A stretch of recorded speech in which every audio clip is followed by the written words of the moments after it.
Hello and welcome to my kitchen in Casa Joy in sunny Mijas, where I now live. And I've got to say, I don't miss the black weather, the grey skies. I don't miss the grey skies and the rain of England, but I miss lots of people I know over there. So if you're watching, I miss you guys. Wish you were here with me in sunny Spain. Now today on the show, we're going to cook something very different, and it's something Japanese. It's called Tuna Tataki, spelled T-A-T-A-K-I. You actually, when you say it, it sounds very Japanese, tataki, like that.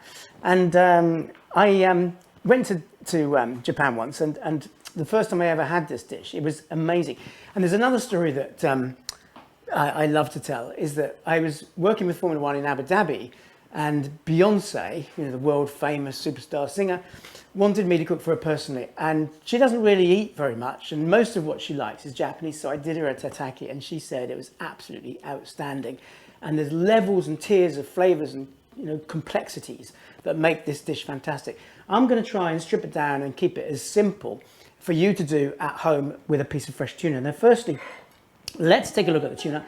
The tuna is a yellowfin tuna. It came from a supermarket. I do buy from a fishmonger, and when it comes in, I buy the whole tuna, and it's fantastic. The quality is amazing, but it's seriously expensive, and I can't imagine you're going to be buying this whole tuna fish.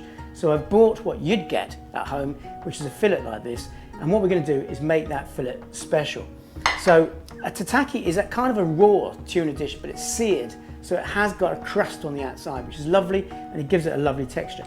The first thing we're going to do is just get some flavors on that tuna fish. So we've got some fresh ginger, and we're going to grate that.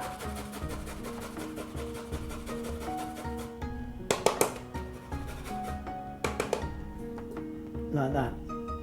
And we're going to add that ginger to the ginger, some pepper, some black pepper, quite a bit, some sesame seeds, quite a few, and some good old faithful Maldon salt, which no chef or cook could actually be without.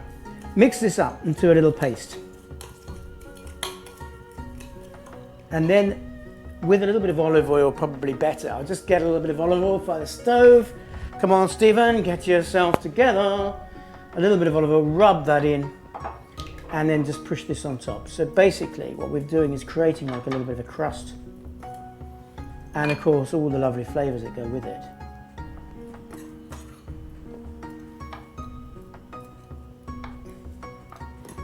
A little bit short of spices there. You want to get it all the way around. Just add a little bit more of this. You can actually put whatever you like on it. I mean, it doesn't have to be ginger, black pepper, sesame. It could be just sesame, just salt. It could be mustard. It doesn't really matter, but you need the flavors. And of course, when you eat it, you taste that ginger come through, and it's really nice. And you've got the lovely sesame as well. So you get the idea, get the gist of that. Spread it on thinly, all the way over, covering that. And we're then going to sear that tuna fish. Now in the same bowl, because you're needing some of those flavors anyway, we're going to make a dressing. So the dressing is made out of ginger as well. And so we're going to put more of that into the bowl.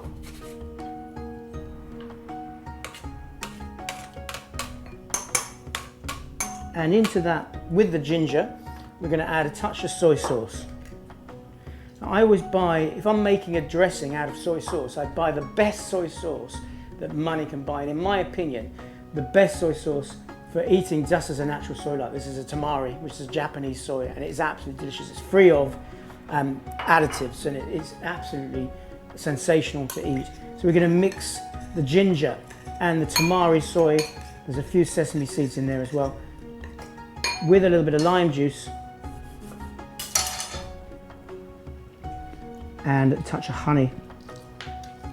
I use a lot of honey in cooking, and I think it's because I don't like to use sugar, and I like the sweetness. And when you add something sweet and you add some vinegar or some lemon, you've got that lovely flavour of sweet and sour, and I love that flavour, and it gives another level to things. So the honey goes into the dressing, and I have got some sweet chilli sauce which you can buy, and I just use it, and I don't think there's anything wrong with it because when I worked in Thailand for a little bit, and it was a very little bit, I was on my honeymoon, and I disappeared for a day in the kitchen. She was really impressed, you know. She said, "Darling, where are you going?" "I'm just off to the kitchen, darling. I'll see you later. Yeah, I know it's our honeymoon, but I like cooking, so I'm going off to the kitchen." It was a bit like that. We divorced very soon afterwards. So, so you've got the basis then, chili sauce. I was going to say, when I worked in that place in Thailand, that was Michelin starred, and they used chili sauce from a bottle and added lots of things to it. So don't feel that you shouldn't be able to do that. So look, in there we've got a little bit of sweet chili sauce, we've got some honey, we've got some sesame seeds, we've got some soy sauce, and we've got that lovely freshly grated ginger. So that is really important at the final stages of the tuna dish. Now the next bit I'm going to just quickly show you before we put it all together is cucumber and beetroot. Very different flavours. I mean, the great thing about this dish is levels and layers of flavours. When you eat it, you think, wow, I've got a bit of beetroot, I've got a bit of cucumber, I've got a bit of tuna, I've got a bit of sesame, I've got a bit of... Everything comes together at the same time. Your mouth is full of multi-flavours. So in here, I've got some cucumber sliced very thinly. In here, we have cucumber with some rice wine vinegar and some honey, and it's in kind of a marinade and a bit of tarragon. And that again gives it that lovely sweet and sour flavour, which you'll taste when you pull this together yourself. In this little bowl, I've got some beetroot, which I've cut very thinly. We cook it ourselves, but you can buy cooked beetroot anywhere, and it's got a slight pickle to it, so it's very, very slight, and that adds colour and again more flavour. And this is just red onion, and we've just cut that very thinly. And with that, we're going to add some tomatoes, some leaves, and we're going to put it all together. And all of this probably sounds like nonsense now, but stay with me and watch how we put it together, and you'll see it's not nonsense at all. It is actually probably one of the best dishes you've ever eaten in your life. And Beyonce, if you're watching, she agrees with me. Come on over to the stove and let's have a go at this. Nobody likes being played. Come over here, Pablo, and look at this pan, because this pan is now red, super hot, and that's what you want. And you want a little bit of olive oil in the pan. And the tuna you've seen covered with the ginger and the sesame and the black pepper is just literally going to go into that pan for seconds on each side. So we're just sealing it and not cooking it. It's really important that it's not cooked. It's got to be nice and rare. So in it goes, look. And we're probably going to give it 1, 2, 3, 4, 5, 6. And while we're counting, it's really important. This is absolutely crucial to the, whilst I knock over the olive oil, this is crucial to the recipe. You must have a glass of wine while you can. And turn. So have a sip of wine. Tuna, sip of wine. And turn. Got it? It's really easy. Now if you have to do 100 pieces of these tunas, but you're only probably going to do one at home, you would be drunk by the time you've seared them all. But you don't have to do 100. You only have to do one.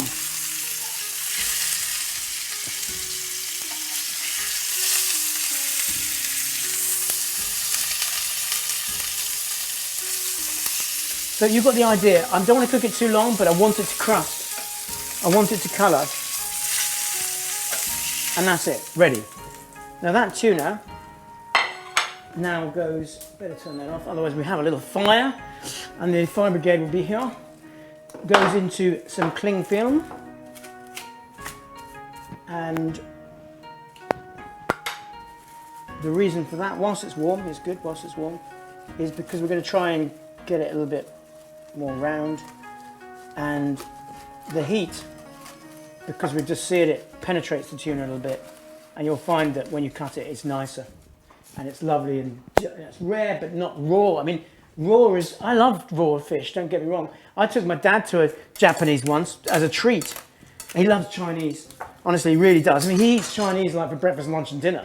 And I took him to a Japanese, and I'm not kidding, that's not honestly, that is so true. Just for a change. And we had sushi, and then we had some sashimi, and then we had some tataki, which is what I'm now doing. And he said, I don't like this place, haven't they got a damn chef? Everything's raw. So, but it isn't raw. This isn't raw.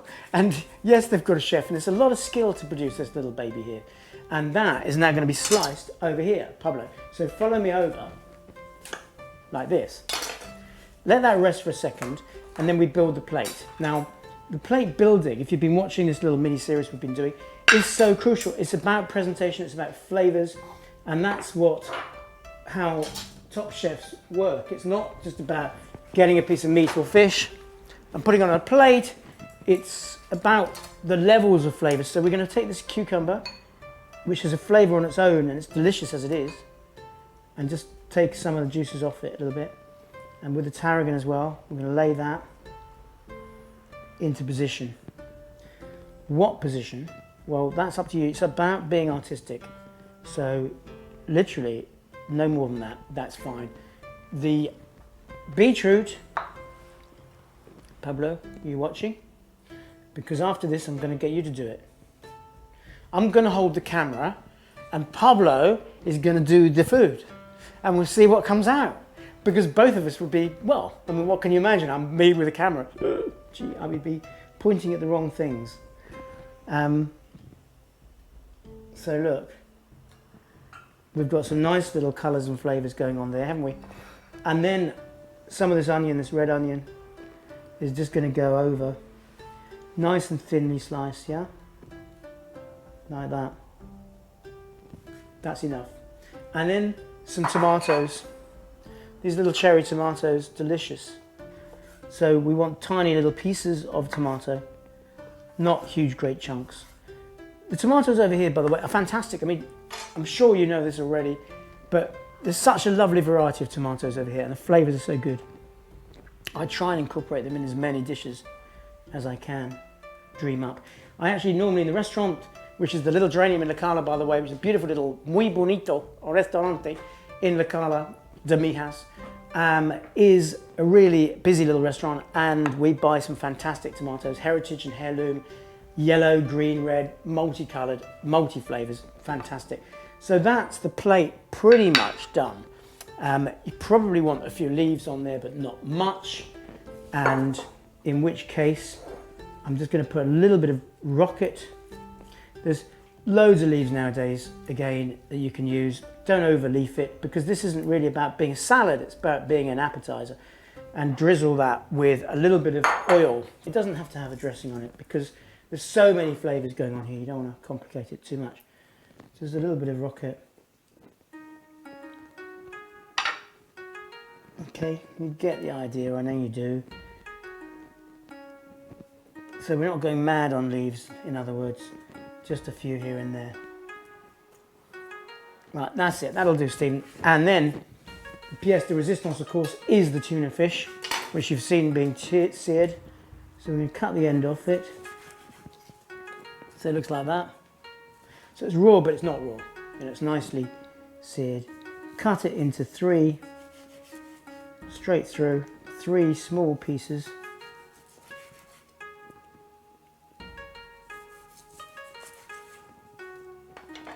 Remove the cling film, of course. Place the tuna into position. The cling film actually helps you cut it straight. It's a funny thing, because, you know, when I've ever done things in cling film, I'm worried that the chefs leave the cling film on, and then, you know, client gets the cling film. But it does help. It helps keep it fresh in the fridge. This could be what we all call mise en place. You know, you could do all the mise en place in advance if you've got somebody coming for dinner. This tuna could be done and put in the fridge. And if it was in the fridge resting, it would be better than cut straight away. It needs to rest, really, just to solid it up a bit, firm it up a bit.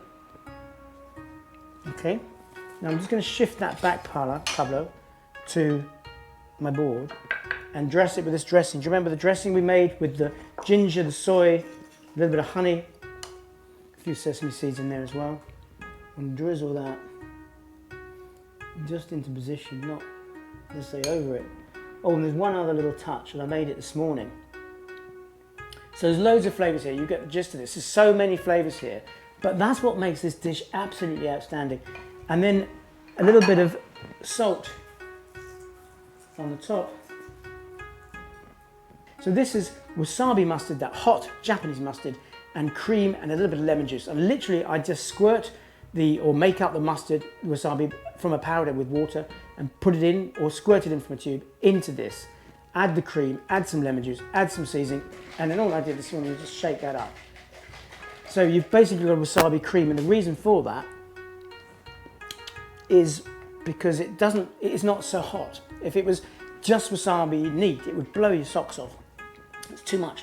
And the other thing, of course, it's more of a dressing, so we're just going to then go like that. And that, with a little pinch of pepper to finish it, and maybe just the tiniest little squeeze of lime, hitting the tuna.